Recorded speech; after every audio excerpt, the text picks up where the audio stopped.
Did you know that the serial killer's brain looks normal from the outside, but inside, it's completely different? In today's video, we're going to explore 100 psychological facts that will surprise you. This is a scientific journey into the depths of the criminal mind. If you're interested in psychology, science, or true crime, this video is for you. And yes, if you want to fall asleep, this video will work for that too. A calm voice, slow music, and fascinating information. So let's begin this dark but interesting journey. Get comfortable, close your eyes, and just listen.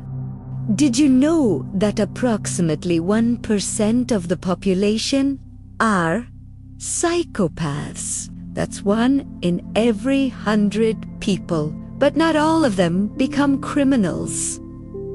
Some become CEOs, some become surgeons, some become lawyers. So, what's the difference? That's what we're going to learn today.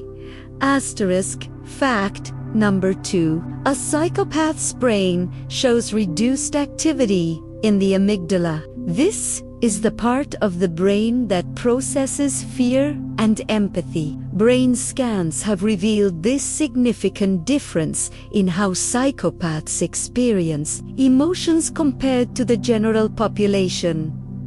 Asterisk fact number 3. Brain scans have shown that violent criminals have less gray matter in their brains. This affects decision-making and impulse control. The prefrontal cortex, which is responsible for rational thinking and judgment, shows structural differences in individuals with a history of violent behavior.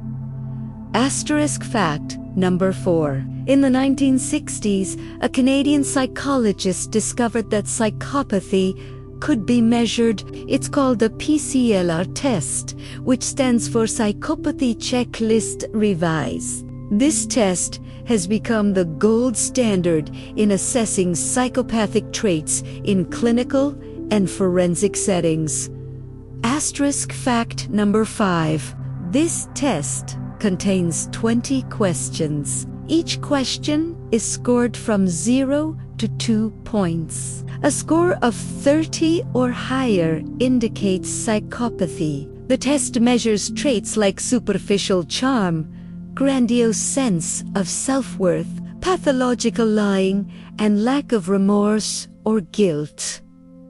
Asterisk fact number 6. Research shows that 50% of psychopathy is genetic. This means it's inherited from parents. Twin studies have been particularly revealing, showing that identical twins are more likely to share psychopathic traits than fraternal twins, even when raised in different environments.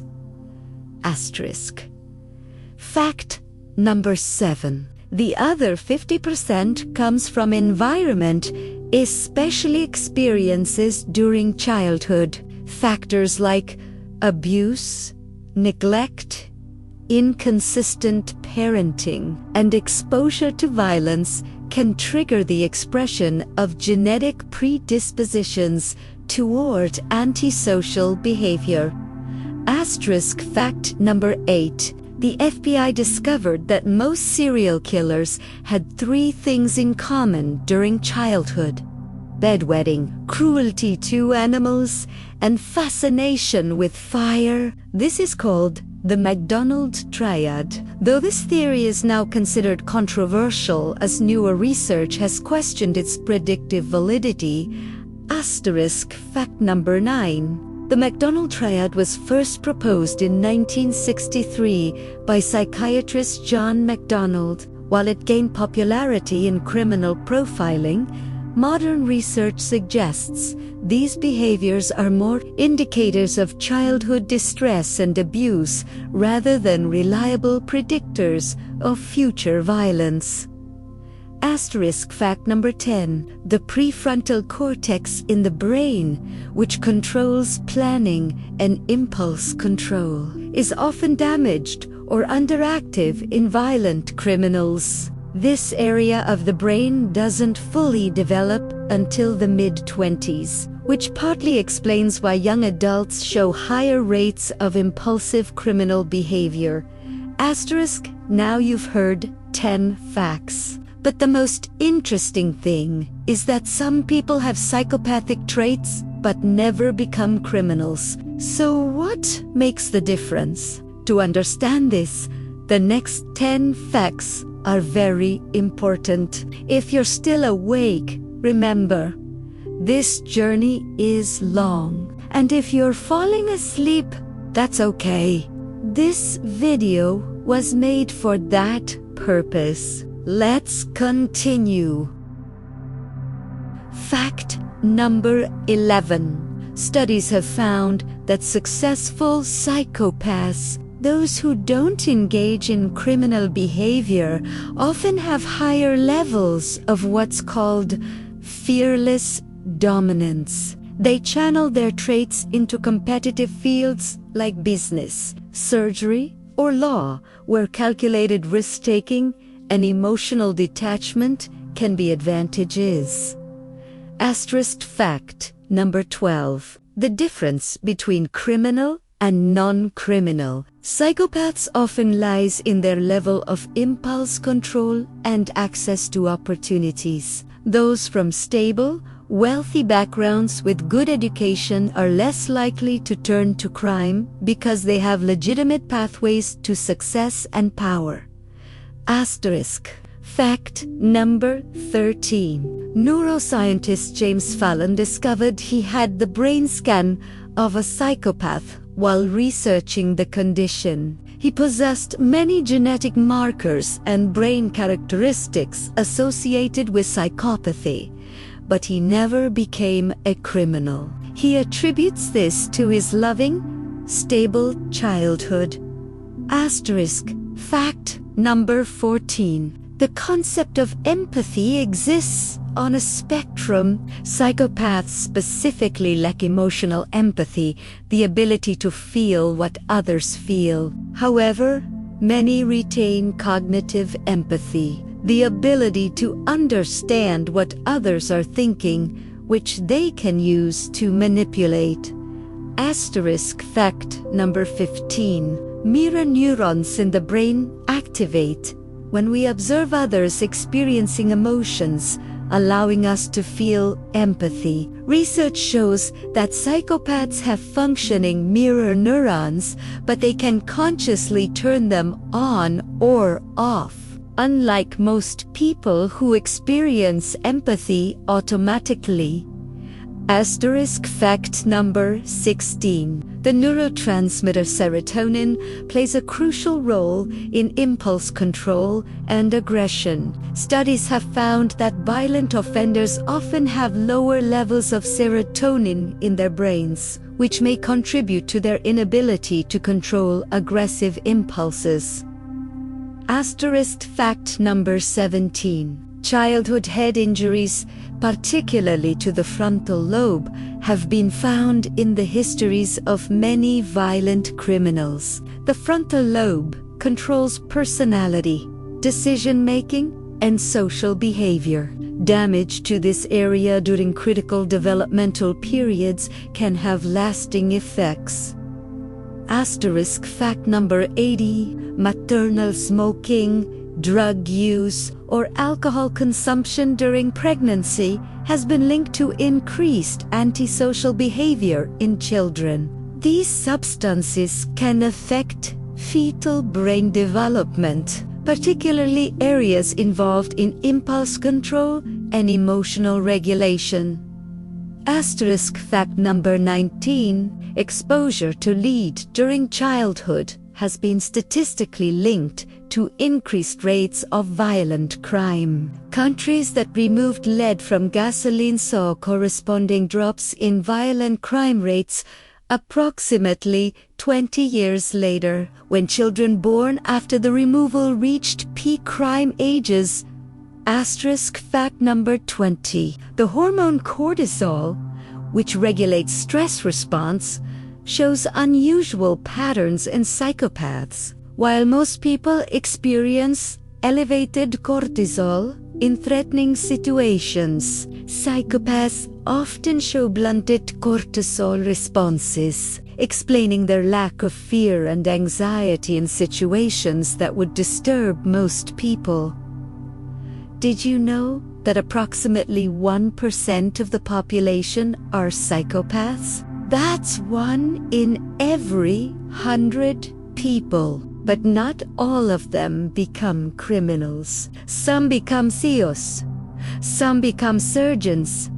Some become lawyers. So what's the difference? That's what we're going to learn today. Asterisk. Fact number 2. A psychopath's brain shows reduced activity in the amygdala. This is the part of the brain that processes fear and empathy. Brain scans have revealed this significant difference in how psychopaths experience emotions compared to the general population.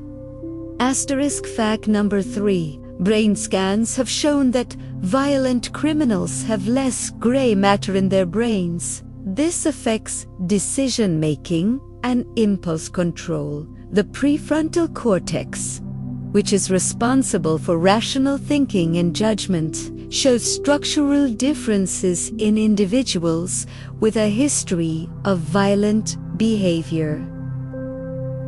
Asterisk fact number 4. In the 1960s, a Canadian psychologist discovered that psychopathy could be measured. It's called the PCLR test, which stands for Psychopathy Checklist Revised. This test has become the gold standard in assessing psychopathic traits in clinical and forensic settings. Asterisk fact number 5. This test contains 20 questions. Each question is scored from 0 to 2 points. A score of 30 or higher indicates psychopathy. The test measures traits like superficial charm, grandiose sense of pathological lying, and lack of remorse or guilt. Asterisk fact number 6. Research shows that 50% of psychopathy is genetic. This means it's inherited from parents. Twin studies have been particularly revealing, showing that identical twins are more likely to share psychopathic traits than fraternal twins, even when raised in different environments. Asterisk fact number 7. The other 50% comes from environment, especially experiences during childhood. Factors like abuse, neglect, inconsistent parenting, and exposure to violence can trigger the expression of genetic predispositions toward antisocial behavior.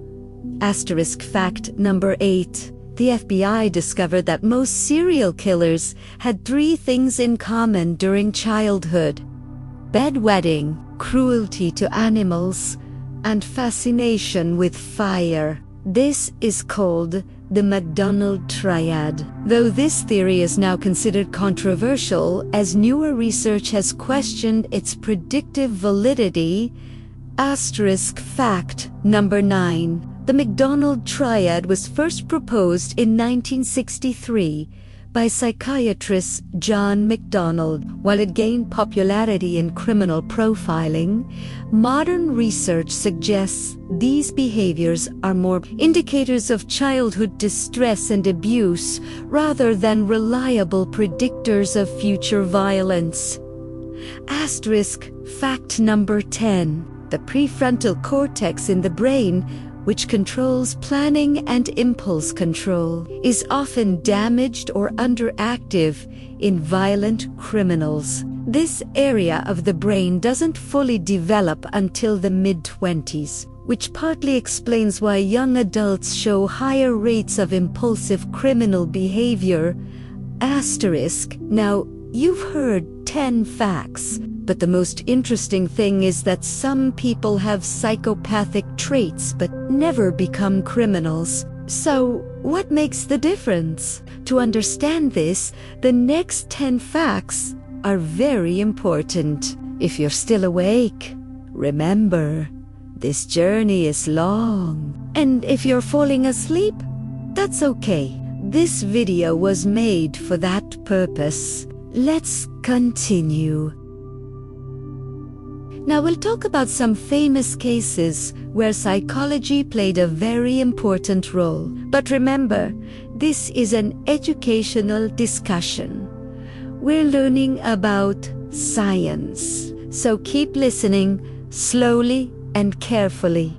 Fact number 21. In the 1970s, the FBI started criminal profiling for the first time. It's called behavioral analysis. This revolutionary approach changed how law enforcement investigated serial crimes by focusing on the psychology and behavior patterns of offenders rather than just physical evidence.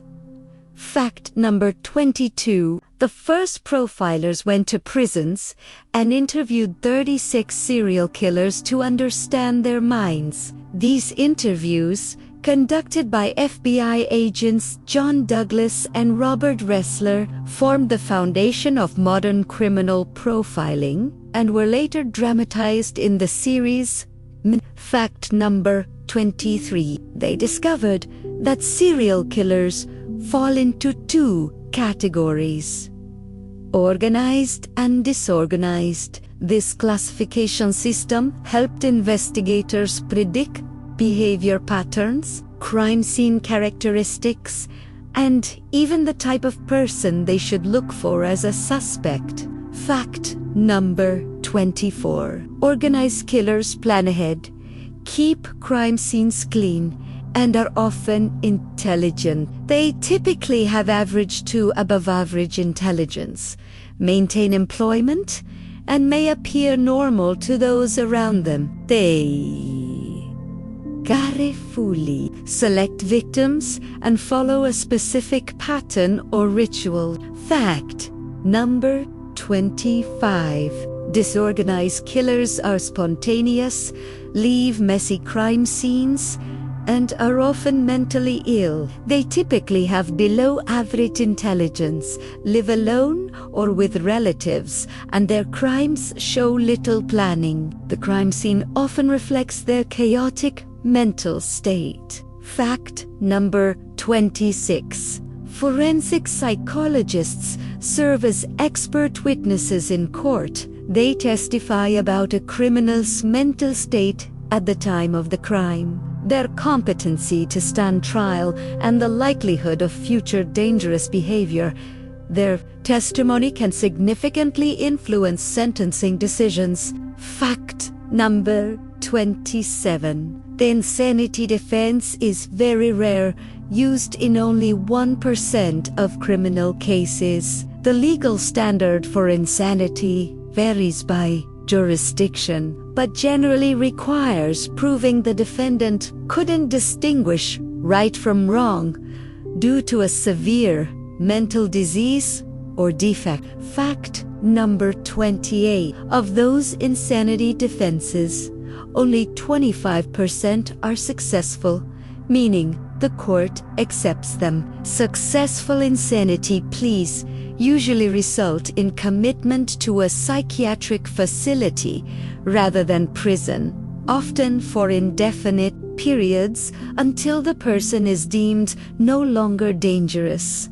Fact number 29. The oldest lie detection technique is the polygraph test, also called a lie detector. Invented in 1921, it measures physiological responses like heart rate, blood pressure, respiration, and skin conductivity, based on the theory that lying produces stress that creates measurable bodily changes. Fact number 30.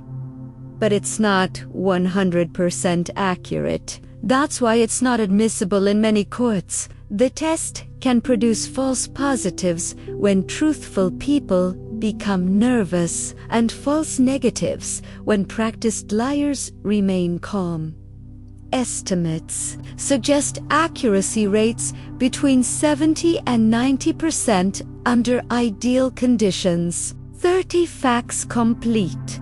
And now the most interesting part is coming. Did you know that some criminals were so intelligent that they evaded police for years, and some still haven't been caught? In the next 20 facts, we'll learn how psychology helped catch them or why it couldn't. Take slow breaths, keep your eyes comfortably closed, and keep listening.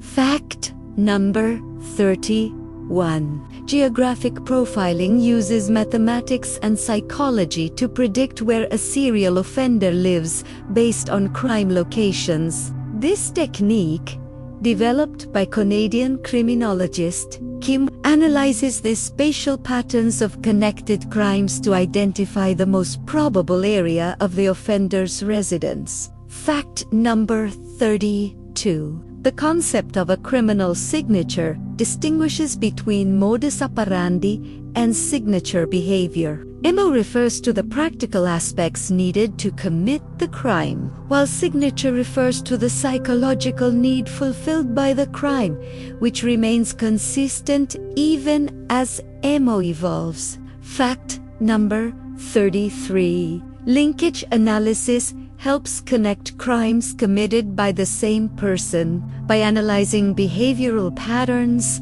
victim selection, method of approach, and signature behaviors, investigators can identify which crimes in a series are likely committed by the same offender. Fact number 34.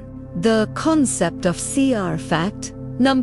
Geographic profiling uses mathematics and psychology to predict where a serial offender lives based on crime locations. This technique, developed by Canadian criminologist Kim, analyzes the spatial patterns of connected crimes to identify the most probable area of the offender's residence. Fact number 32. The concept of a criminal signature distinguishes between modus operandi and signature behavior. MO refers to the practical aspects needed to commit the crime, while signature refers to the psychological need fulfilled by the crime, which remains consistent even as MO evolves. Fact number 33. Linkage analysis helps connect crimes committed by the same person. By analyzing behavioral patterns, victim selection,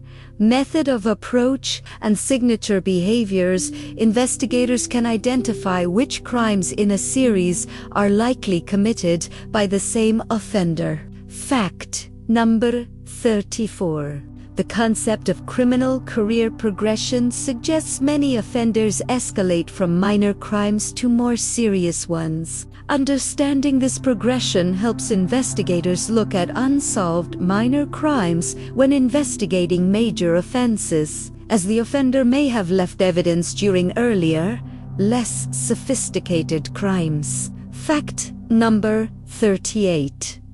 The RE technique's first step involves direct confrontation. The interrogator presents a statement that it's known the suspect is guilty based on real or fabricated evidence. This approach is controversial because it can lead to false confessions, particularly from vulnerable individuals. Fact number 39. Behavioral analysis during interrogation focuses on clusters of behaviors rather than single gestures. No single behavior definitively indicates deception. Instead, trained interrogators look for patterns of behavior changes, particularly when specific topics are introduced or questioned. Fact number 40. The cognitive interview technique, developed in the 1980s, improves witness memory recall without leading questions. It asks witnesses to recall events in different orders, from different perspectives, and enrich sensory detail, which activates different neural pathways and retrieves more information.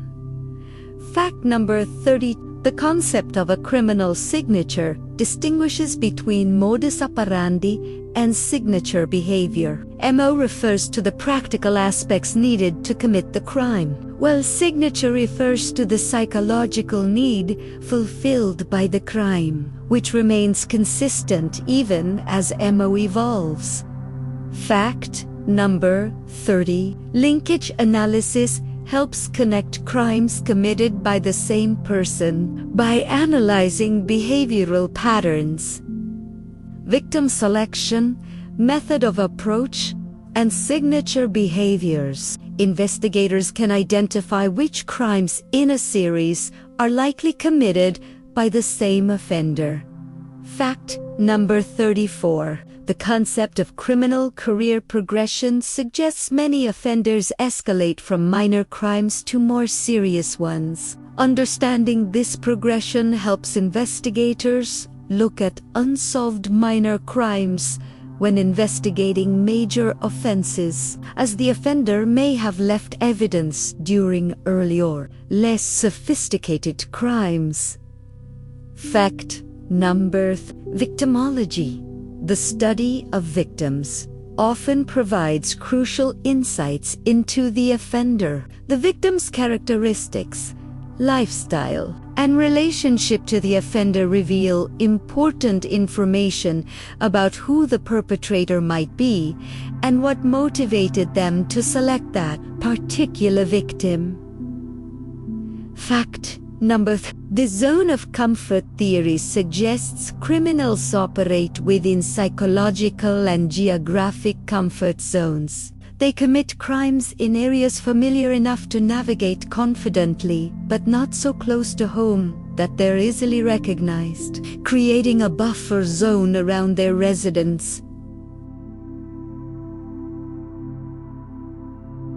Fact number 37. Statement analysis examines the language criminals use when describing events. Truthful statements differ from deceptive ones in specific, measurable way. Deceptive people often use distancing language, avoid personal pronouns, and provide unnecessary details about irrelevant aspects while glossing over crucial moments.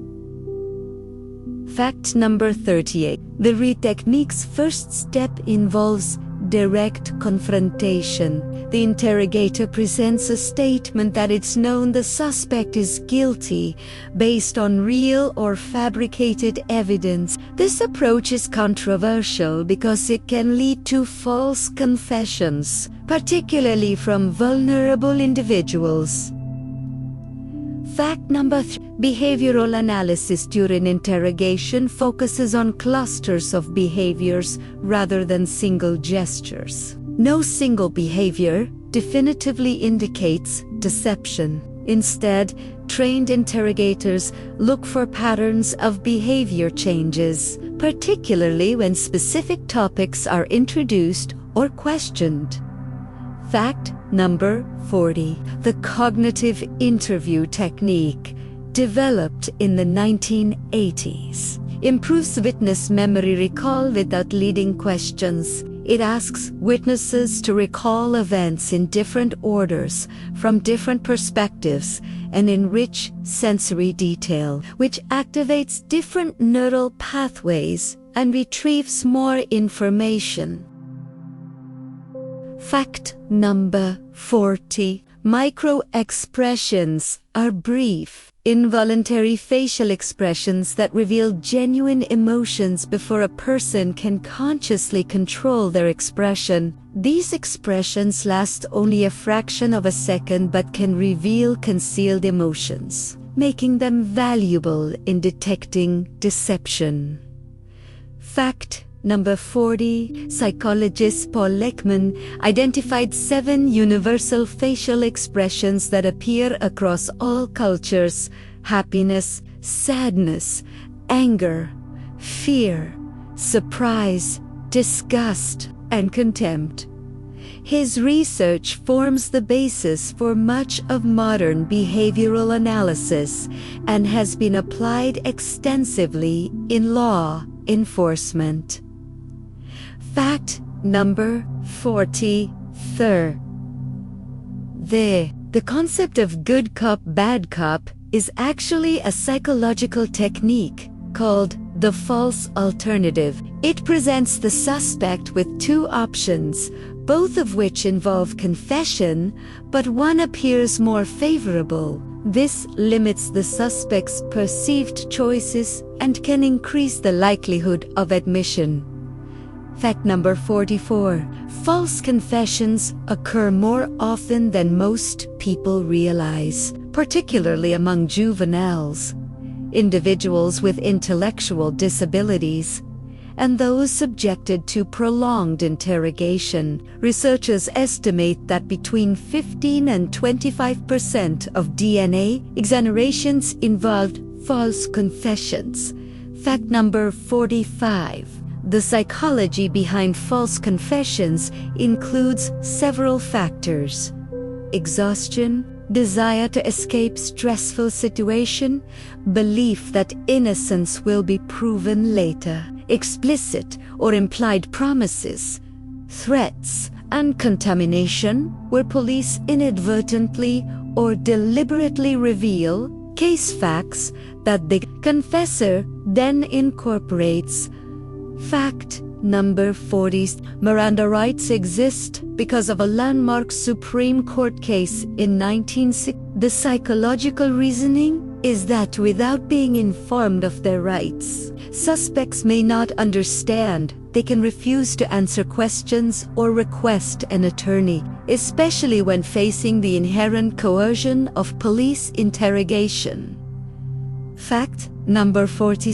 The psychology of silence during interrogation is powerful. While many people feel compelled to fill silence with speech, experienced interrogators use strategic pauses to create discomfort that prompts suspects to volunteer information. Remaining silent while legally protected requires significant psychological fortitude. Fact number 48. Eye movement patterns during questioning can indicate cognitive load. When recalling truthful memories, people typically look in one direction. When constructing false narratives, the cognitive effort often produces different eye movement patterns, though this is not a definitive indicator and varies among individuals. Fact number 5. Voice stress analysis measures microtremors in voice frequency that allegedly indicate stress associated with deception. However, research on its accuracy is mixed, with many studies showing it performs no better than chance in detecting lies, leading most courts to reject it as evidence. Fact number 50. The psychology of denial involves multiple stages: complete denial of any involvement, partial denial, admitting presence but denying action, then conditional admission, offering justifications or explanations. Understanding these stages helps interrogators structure questions that progressively narrow the suspect's psychological escape routes. We've heard 50 facts so far. If you're still awake, congratulations! Your concentration is excellent. And if you're sleeping, that's also good. We're now halfway through, and the darkest facts are still to come. But don't worry, we're learning everything from a scientific perspective. Let's continue and go even deeper. Now we'll talk about the patterns that appear repeatedly in criminals. These facts may be disturbing, but are important to understand. Remember, knowledge is power, and it's necessary to know how evil works so we can protect ourselves and others. So listen very slowly, very carefully.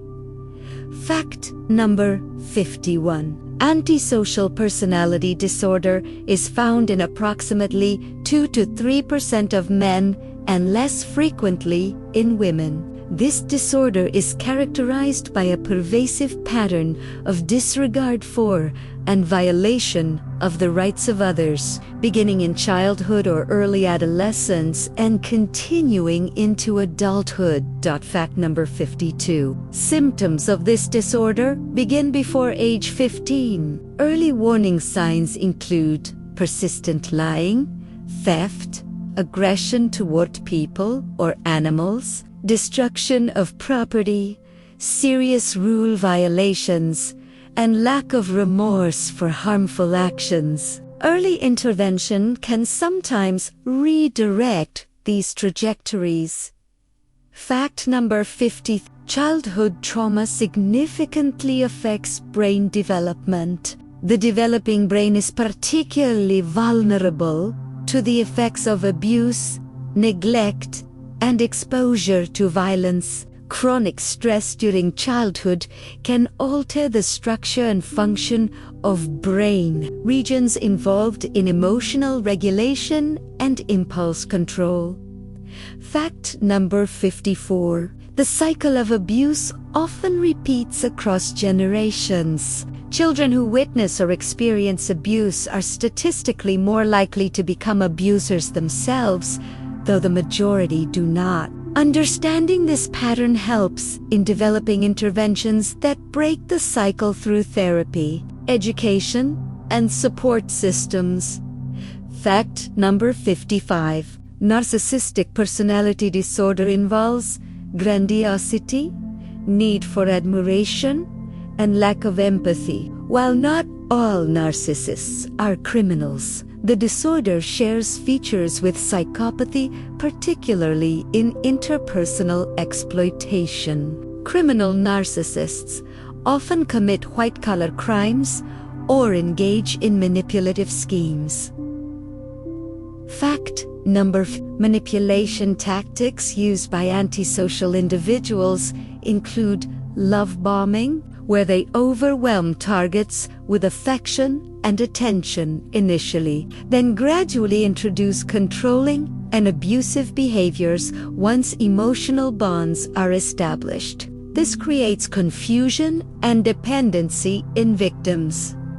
Fact number 5. Gaslighting is a psychological manipulation technique where the abuser makes victims question their reality, memory, and perceptions. The term comes from a 1938 play, where a husband manipulates his wife into believing she's insane. This tactic is common in domestic abuse situations. Fact number 58. Victim selection by predatory criminals follows patterns. They look for vulnerability signals, including low self-esteem, social isolation, recent major life changes, or visible signs of distraction. Predators are skilled at quickly assessing potential targets and identifying those less likely to resist or report. Fact number 59. Grooming behavior occurs when offenders build trust with victims before abuse. This process includes identifying vulnerable individuals, gaining access, establishing trust, desensitizing to boundaries, and maintaining control through secrecy and shame. Grooming can take days, months, or even years. Fact number 60. Control psychology in abusive relationships manifests through isolation from support systems, financial control, monitoring communications and movements, and making all decisions. These tactics create dependence and make it extremely difficult for victims to leave, even when they recognize the abuse. Fact number 6. Stalking patterns typically escalate over time. What begins as seemingly innocent behavior like frequent texts or showing up unexpectedly can progress to surveillance, threats, property damage, and physical violence. Stalkers often have delusional beliefs about their relationship with the victim. Fact number 6. The psychology of obsession differs fundamentally from love. Obsession is characterized by intrusive thoughts, need for control, and inability to accept rejection. Love involves respect, trust, and desire for the other person's happiness, even if it doesn't include you. Obsessive individuals cannot distinguish between these states. Fact number 63. Warning signs in relationships include possessiveness disguised as love, quick escalation of commitment, isolation from friends and family, unpredictable mood swings, verbal abuse, blame shifting, and any form of physical intimidation. Recognizing these early can prevent entrapment in abusive situations. Fact number 6. Red flags that predict potential violence include history of violent behavior, substance abuse, access to weapons, threats of violence or suicide, extreme jealousy, attempts to control victims' behavior, and escalation of controlling behaviors. The most dangerous time is often when the victim attempts to leave. Fact number 60. Domestic violence psychology involves a repeating cycle: tension building, acute violence, reconciliation, and calm. During reconciliation, abusers often show remorse, make promises to change, and can be very loving. This phase reinforces the victim's hope that the relationship will improve, making leaving more difficult. Asterisk fact number 60. The question of why victims stay is complex. Reasons include fear of escalated violence, financial dependence, concern for children, isolation from support, religious or cultural beliefs, hope the abuser will change, low self-esteem, and trauma bonding. Each attempt to leave increases danger. Asterisk fact number 60. Stockholm Syndrome occurs when hostages or abuse victims develop positive feelings toward their captor or abuser. This psychological response develops as a survival mechanism when someone is threatened, yet shown small kindnesses. The victim begins to identify with the aggressor's perspective. Asterisk fact number 60. Trauma bonding explains why abuse victims feel attached to abusers. The cycle of abuse and intermittent reinforcement of positive behavior creates powerful biochemical bonds. The unpredictability actually strengthens the attachment as the victim becomes conditioned to seek the abuser's approval. Asterisk fact number 6. Brain changes from trauma are measurable and significant. Chronic stress and trauma can shrink the hippocampus, which processes memory, enlarge the amygdala, which processes fear, and reduce prefrontal cortex function, which controls executive decisions. These changes affect how trauma survivors process information and make decisions. Asterisk fact number 70. The healing timeline from trauma varies significantly among individuals. Recovery is not linear and depends on factors including trauma duration and severity, age at onset, support systems, access to therapy, and individual resilience. Some effects may persist lifelong, but symptoms generally improve with appropriate treatment and support. Asterisk 70 facts covered so far. If you're listening this far, whether awake or asleep, your subconscious mind is absorbing all of this. Now the final 30 facts remain, and these will be the most hopeful, because we'll talk about how psychology delivers justice, how science catches criminals, and how we all can create a safer society. So let's move into the final stretch. Fact number 71. DNA profiling revolutionized forensic psychology. First used in criminal cases in 1986, DNA evidence can definitively link suspects to crimes or exonerate the innocent. The Innocence Project has used DNA evidence to exonerate over 375 wrongly convicted individuals. Asterisk fact number 70. Forensic linguistic analysis examines written or spoken language to identify authors or detect deception. Experts analyze vocabulary, grammar patterns, punctuation habits, and psychological markers in text to attribute anonymous communications or determine if ransom notes, confessions, or statements are genuine. Asterisk.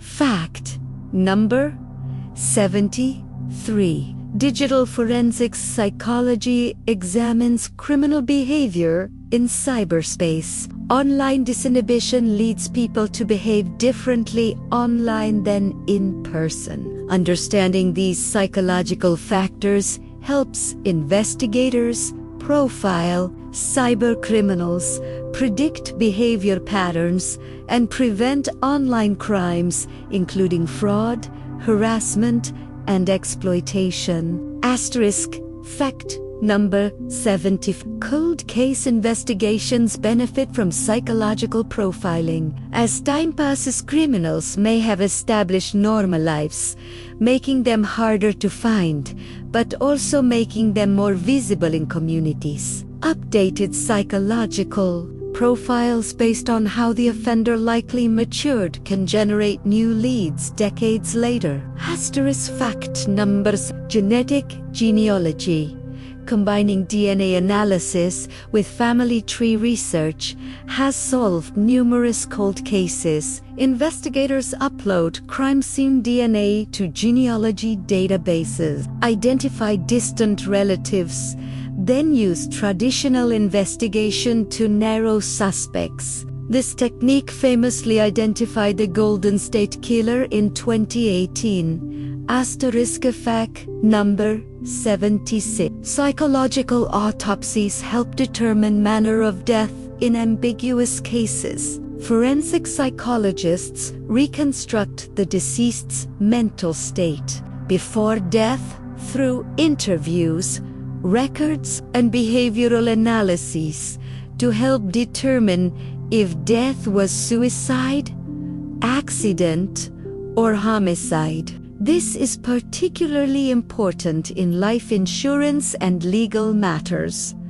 Asterisk fact number 70. Criminal rehabilitation psychology recognizes that some offenders can change. Risk assessment tools evaluate which offenders are most likely to reoffend. Those with lower risk can benefit from therapeutic interventions, education, and support systems that address underlying issues like addiction, mental illness, or lack of skills.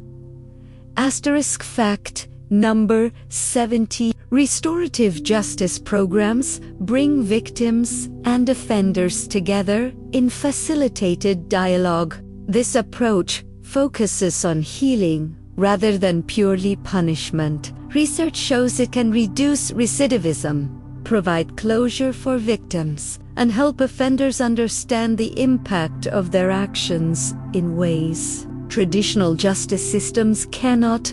Asterisk fact number 17. Psychopathy does not always mean criminal behavior. Understanding this helps reduce stigma and allows individuals with psychopathic traits to receive support in channeling these characteristics productively. Early intervention programs for children show promise in teaching empathy skills and impulse control. Fact number 80. The psychology of prevention focuses on protective factors, strong family bonds, positive role models, educational opportunities, economic stability, and community engagement significantly reduce criminal behavior risk. Investment in these areas is more cost-effective than incarceration for preventing crime. Fact number 8. Threat assessment psychology prevents violence before it occurs. Behavioral analysis identifies individuals on pathways to violence through warning signs like escalating threats, violent ideation, acquiring weapons, practicing attacks, or communicating intent. Early intervention can redirect these individuals toward help rather than violence. Fact number 8. School shooting prevention relies heavily on psychological understanding. Most school attackers show warning signs beforehand. Creating cultures where students feel comfortable reporting concerning behavior, combined with mental health support and threat assessment teams, has prevented numerous planned attacks. Fact number 83. Workplace violence prevention uses psychological principles to identify risk factors. These include perceived injustice, personality conflicts, mental health issues, substance abuse, and domestic problems spilling into work. Companies with strong conflict resolution programs, mental health resources, and clear reporting procedures significantly reduce workplace violence.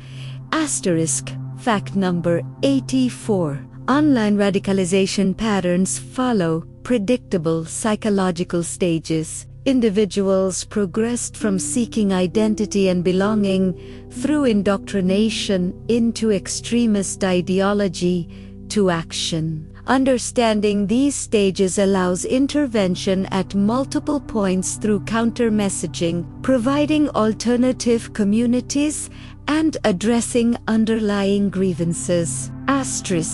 Fact number 85. Psychological first aid helps trauma survivors immediately after victimization. This evidence-based approach provides practical assistance, information about normal stress reactions, connections to resources, and coping strategies. Early intervention significantly improves long-term psychological outcomes for crime victims. Fact number 8. Witness protection psychology addresses the immense stress of leaving one's entire life behind. Participants face isolation, loss of identity, grief of former life, and constant fear of discovery. Psychological support is crucial for successful adjustment and compliance with protection protocols. Fact number 8. Jury psychology influences verdicts in subtle ways. Factors like juror personality, life experiences, implicit biases, and group dynamics affect us. Understanding these factors helps attorneys in jury selection and presentation, while also highlighting the imperfect nature of human judgment in legal proceedings. Fact number 8. Wrongful conviction psychology examines how innocent people end up imprisoned. Contributing factors include eyewitness misidentification, false confessions, unreliable forensic science, informant testimony, and official misconduct. Understanding these psychological factors has led to reforms in interrogation practices, eyewitness procedures, and evidence standards. Fact number 8. The Innocent Project's work demonstrates psychology's role in justice. By understanding how false memories form, how stress affects decision-making, and how suggestibility operates, they freed hundreds of wrongly convicted individuals and reformed criminal justice practices to prevent future wrongful convictions. Fact number 90. Memory is reconstructive, not reproductive. Every time we recall a memory, we reconstruct it, potentially introducing errors. This has profound implications for eyewitness testimony. Understanding memory psychology has led to improved interview techniques that minimize contamination and maximize accuracy of witness accounts. Fact number 91. The psychology of apology and accountability matters for both victims and offenders. Genuine apologies that acknowledge harm, express remorse, explain without excusing, and commit to change can facilitate healing for offenders. Taking true accountability is often the first step toward personal transformation and reduced recidivism.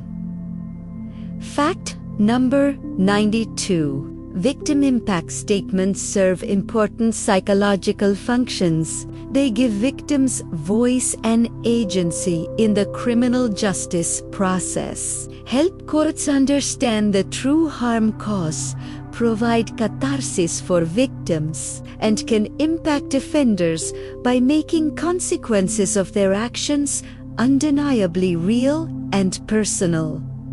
Fact number 93. Criminal justice system psychology recognizes that punishment alone does not rehabilitate. Effective programs address underlying issues like trauma, addiction, lack of education, and antisocial thinking patterns. Countries with rehabilitations-focused systems show significantly lower recidivism rates than purely punitive systems. Fact number 9. Juvenile justice psychology recognizes adolescent brains are still developing. The prefrontal cortex, responsible for impulse control and judgment, doesn't fully mature until the mid-20s. This understanding has led to reforms treating juvenile offenders differently, focusing on rehabilitation rather than punishment, with significantly better outcomes. Fact number 9. Compassion fatigue affects those who work with criminals and victims. Lawyers, investigators, therapists, and victim advocates are exposed to traumatic material repeatedly. Understanding and addressing compassion fatigue through peer support and organizational resources is essential for sustaining these crucial professionals. Fact number 96. Cultural psychology in criminal justice recognizes that culture shapes how people perceive crime, justice, and rehabilitation. What's considered criminal, appropriate punishment, and paths to redemption vary across cultures. Culturally informed approaches improve effectiveness of justice system interventions across diverse populations. Fact number 9. The psychology of forgiveness is complex and personal. Forgiveness doesn't mean forgetting or condoning harmful actions. It's a process of releasing anger and resentment for one's own well-being. Research shows forgiveness can reduce anxiety and depression in victims, though the timeline and decision to forgive is individual. Fact number 90. Community psychology approaches recognize crime as a community issue, not just individual pathology. Building strong, connected communities with shared values Informal social controls and collective efficacy significantly reduces crime rates. Strong communities provide the social bonds that prevent isolation and normalize prosocial behavior. Fact number 99. Hope is a protective psychological factor. Even individuals who've experienced significant trauma or made serious mistakes can change given the right support, resources, and internal motivation. Psychology provides evidence-based pathways for transformation, showing that human beings are capable of remarkable growth and change. Fact number 100. You now know 100 facts about criminal psychology. Whether you absorbed this information consciously or unconsciously, you've expanded your understanding of the human mind at its darkest and its potential for light. This knowledge empowers you to recognize warning signs, protect yourself and others, and contribute to a safer, more just society. Remember, psychology is not just about understanding criminals, it's about understanding humanity. Every criminal was once a child. Every victim deserves justice and healing, and every one of us has the capacity for both good and evil. What matters is the choices we make, the empathy we cultivate, and the communities we build. Thank you for joining me on this journey through the criminal mind. If you found this valuable, please like, subscribe, and share with others who might benefit. Stay safe, stay curious, and remember that knowledge is the first step toward creating a better world. Good night, and sleep well.